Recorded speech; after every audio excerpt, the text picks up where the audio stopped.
グラウンドで映ってる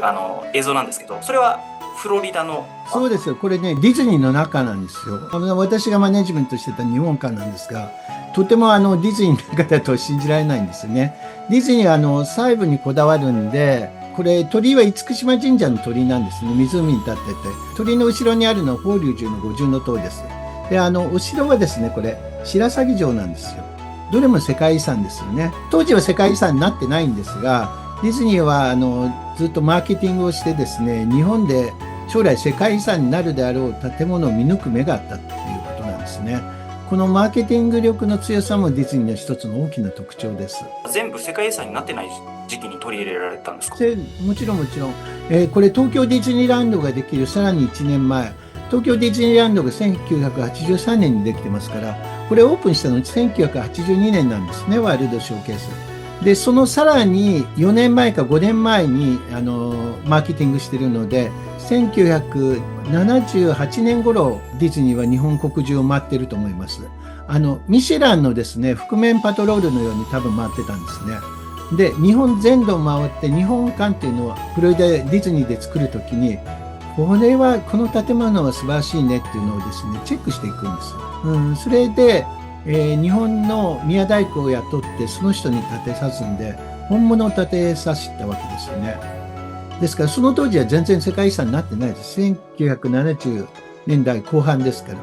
りがとうございます。そこも私、上田さんの影響で向かわせていただいて。もうね、このビデオでももう紹介されてますよね、土屋さんね。そうですね。もう本当に圧倒されて、私もですね、楽しませていただいた部分もありますし、その前にグアム三越の社長、ティファニーの支配人をはい、はい。思うんですけども、そちらももちろん私の方を伺いさせていただいたそうでことがすよね。ございまして、私のはい。ふるさとに、土屋さんはもうね、全部行かれてるんですよね。そうですね。すごく影響されてね、おはい。伺いさせていただいた部分があるんですうん。けども、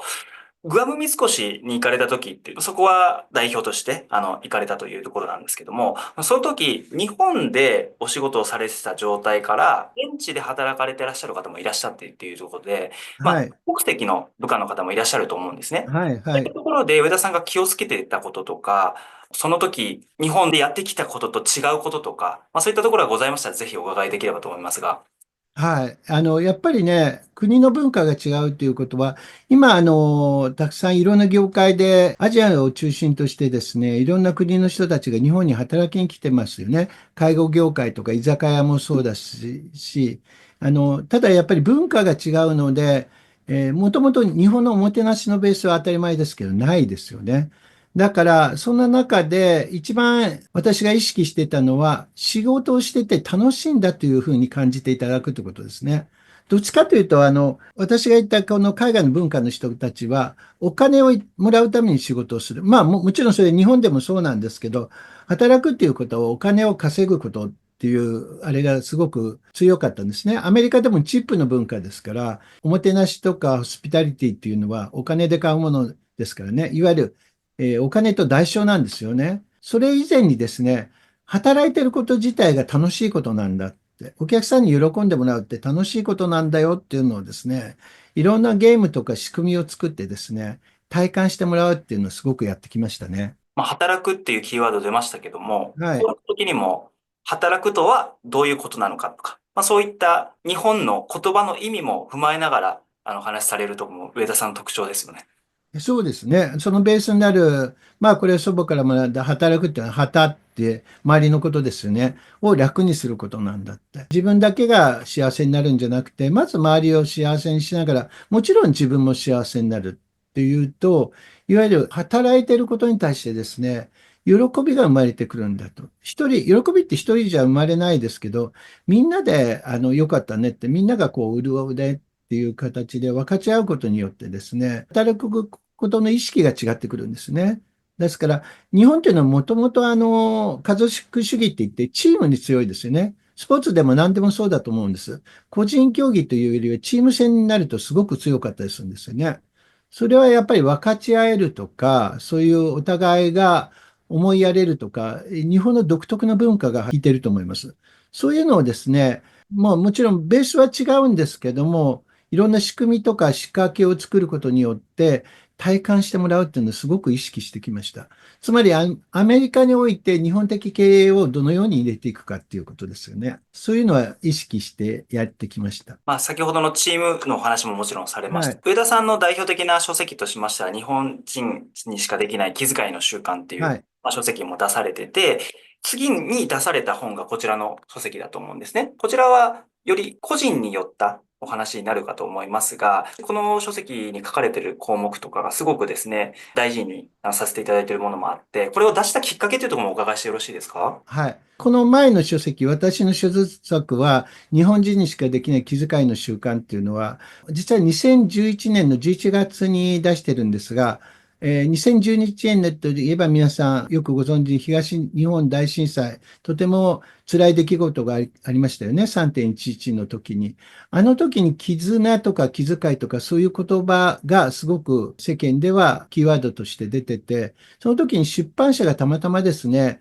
その気遣いというテーマで書ける著者はいないかって探してらしたんですね。で、私がその時、事前に名刺を交換してた、まだ本を出したことない私がですね、声をかけていただいて、なんか私はその時思ったのは、自分にとってボランティアっていうのはいろんな形がありますが、言葉の力で何かが勇気づけられるとか、前に向く人が増えるといいなと思って、そんで、やったことなかったんですが、引き受けて、私は、なんか、皆さんへのエールを送るつもりでですね、出させていただいたら、それはおかげさまですごく手に取っていただいて、結果的に次の年のビジネス書のベストセラーになりまして、それで、わーっと講演の依頼も来るようになって、この気遣いの習慣っていうのはどちらかというと、希望が持てる話、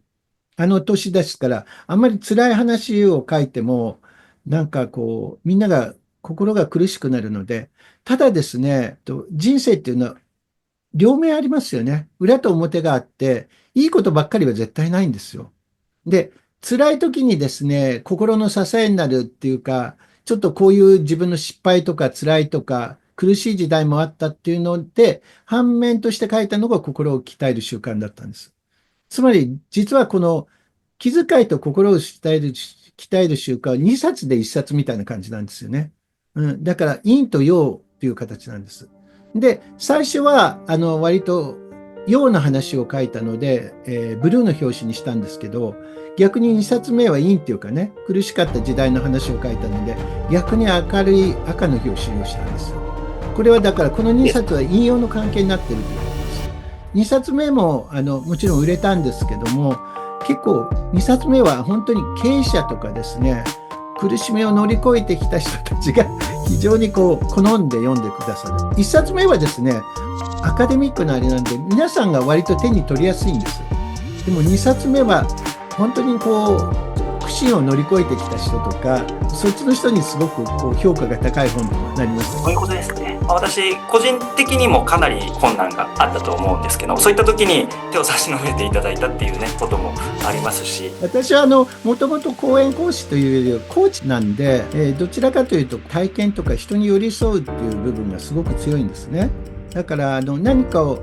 教えるとか、これが正解だって正解を言うというよりは、その正解を自分が掴んでくださるためのヒントになるようなボールを投げるという形の方が多いと思います。自分の人生は自分でしか切り開けないので、人からこう言われてこの通りやれば正解する、ありえないですよね。バックボーンも違うし、性格も違うから。ただ何を正しいかっていうのは自分で見つけるための何かヒントとか羅針盤がいりますよね。そういう時に私が体験したお話をお伝えすると、なるほどねって思ってくださる方が多いというような形ですね。はい、なので上田さんのお話は本当いろんな方がですね、感銘を受けて、講演の評価ももちろんいいですし、ぜひ講演いろんなところでまたご一緒できますので、はい、今後ともよろしくお願いいたします。ようこそよろしくお願いいたします。